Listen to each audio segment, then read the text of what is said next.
Subarnapur TV को आपन को स्वागत। सोनपुर बिनिका रास्ता सजामुड़ा छक ठारे सकाळ 5:05 रे कार दुर्घटनाग्रस्त होईची। बोलेन कार जाकी गाड़ी नंबर ओडी 33Z8757 गाड़ीटी घर भीतर को पशि जाइतिला, जा फल घर भांगी जाइतिबा एवं सोईतिबा बेले परिवार लोके समस्ते अल्पके बर्ती जाइचंती एवं ड्राइवर घटनास्थले फेरार मारिछि।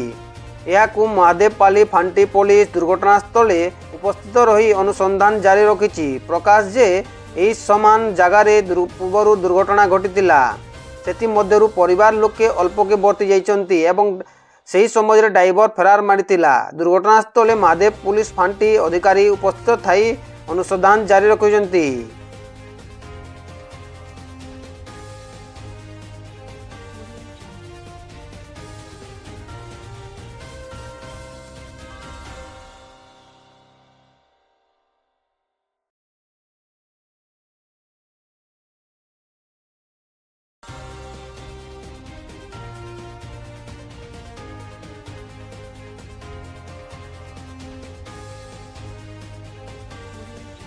ए नहीं परिवार लोके कौन कहते टिके शुणी नियंतु।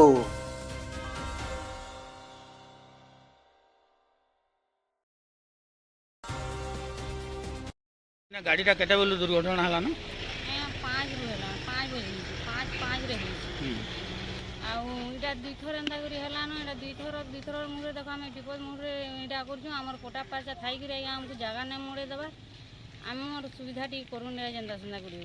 अरे एंती जदि थिमु बला हम 7टा परिवार देखो यातिनु हम 2टा परिवार याद मरि जाइथिनु न 2टा पूरा हम 2टा प्राणी पूरा मरि जने खेड़िया टेंडिया है छी मोर ओटाटा आइया चलबान नै मोर ओटा ने पीटी है छी गुटे इटा छिजरी गुरी पड़ला जीवन जाइथिला न मोर यादे मोर 4टा छुआ अछन मैं यहाँ केंता कोन मैं आया मते किछि गुटे सुविधा कर दे। मैं करतो मोर कोनिया आरएसएस पिला मैं मॉर्निंग क्लास रे आला पिला परे देखली कथाटा कहला।